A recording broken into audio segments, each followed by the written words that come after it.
entramos de lleno en un texto muy curioso que nos ha llegado. Es un relato corto, se titula Lo pequeño que sorprende. Sí, es uno de esos textos que a primera vista parece muy simple, ¿verdad? Totalmente.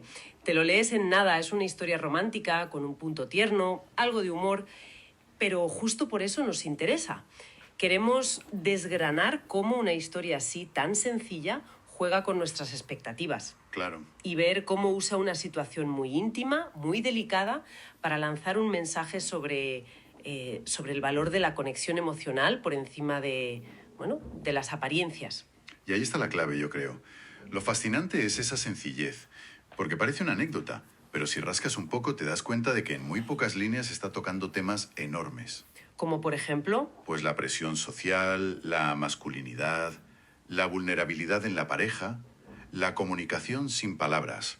Hoy vamos a ver la arquitectura que tiene, cómo está construido, para que el humor, al final, funcione como una herramienta de conexión súper sofisticada.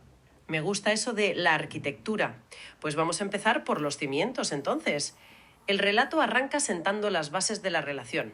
La de Clara y Marcos de una forma muy específica. Sí, desde el principio. Clara se enamoró de Marcos sin darse cuenta. Pero lo que me llama la atención es el por qué, o más bien, el por qué no. Cito textualmente.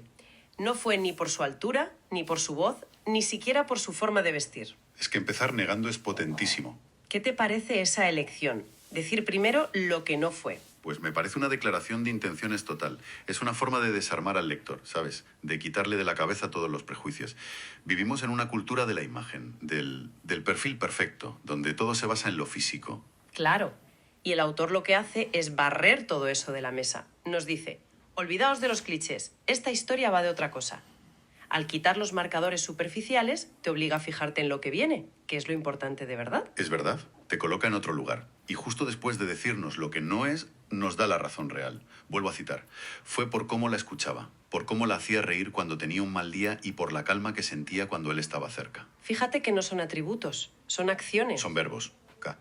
Nos está diciendo que la base de esta pareja es la seguridad, la conexión emocional.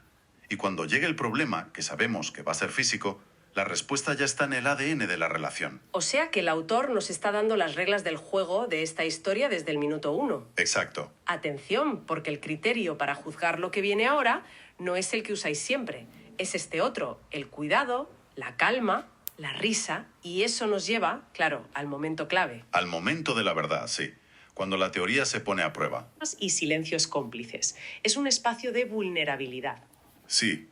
Y ahí es cuando Clara se encuentra con algo inesperado.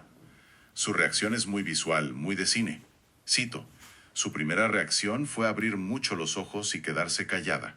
Uf, silencio y ojos abiertos en ese momento es una combinación explosiva.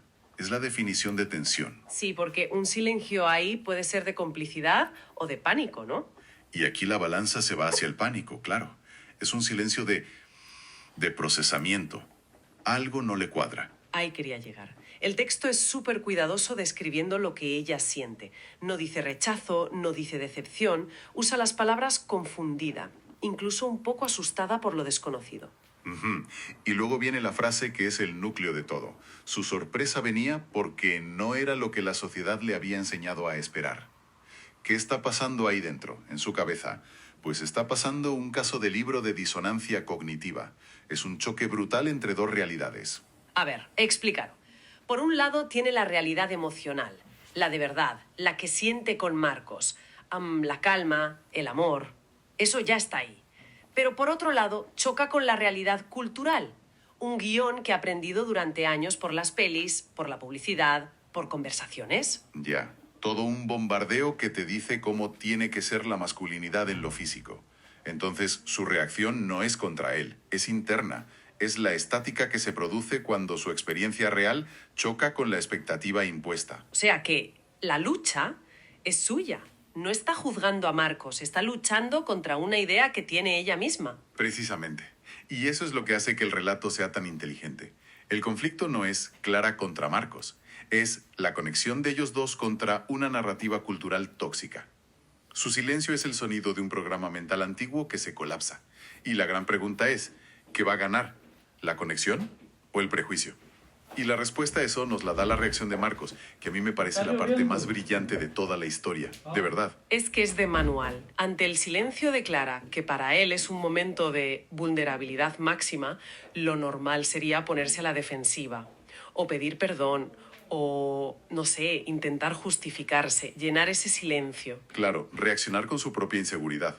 Pero no, no hace absolutamente nada de eso. Es una clase magistral de contención, de inteligencia emocional. Su respuesta es acción, no reacción. Sí, es increíble. Fíjate qué delicadeza. Cito, con una sonrisa tímida y sincera, no dijo nada. Simplemente empezó a darle suaves masajes en la espalda, con cuidado, con atención. Y esta frase final me parece maravillosa, como si el mundo se hubiera reducido a ese gesto. Es que es una respuesta genial.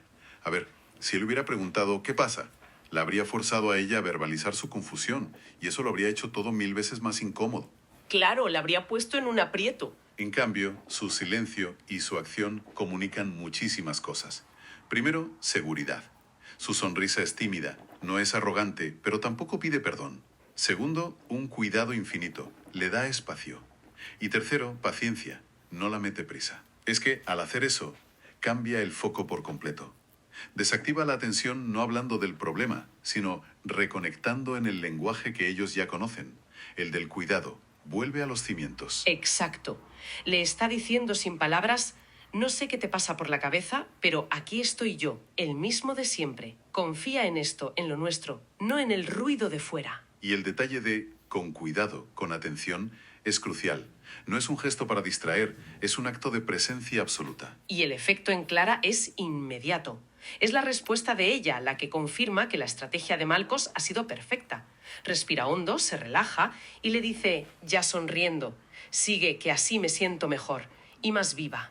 Esa palabra, viva, es la clave. Me fascina esa elección. No dice más tranquila, dice más viva. ¿Qué significa eso? Pues que esa palabra es la resolución de su conflicto interno. La acción de Marcos la ha sacado de su cabeza, de la idea abstracta, y la ha devuelto a su cuerpo, a la sensación real. Sentirse viva es la victoria de la conexión sensorial sobre el juicio mental. Le ha recordado qué es lo real y qué es lo importante en esa habitación. La tensión se ha ido, la conexión se ha restablecido. Y es justo ahí, en ese momento de seguridad, cuando llega el golpe de gracia. El humor. Sí, el giro que lo cambia todo. Clara, ya relajada, suelta la frase que, según el texto, quedó para siempre entre los dos. El momento en que un posible trauma se convierte en mitología de pareja. En una anécdota fundacional. Eso es. La cito porque es fantástica. No importa que sea pequeño si sabe moverse con empeño. Es que es buenísima. Es una rima un poco mala y por eso es tan genial. Sí, ¿verdad? Sí. Suena auténtica, un poco torpe. Algo que se te ocurre en el momento. Es tierna y es pícara a la vez. Totalmente. Y el efecto es catártico. El texto dice, ambos estallaron en carcajadas. La vergüenza se deshizo. La sorpresa se transformó en cercanía. Me pregunto por qué el humor es tan eficaz aquí, más que una charla seria. Porque el humor, en la intimidad, es una herramienta potentísima para desactivar el ego y la vergüenza. La vergüenza necesita silencio, solemnidad. La risa la destruye. Al poner el tabú sobre la mesa y encima con una rima cómica, Clara le quita todo su poder negativo. Servicios en uso. Grabación de la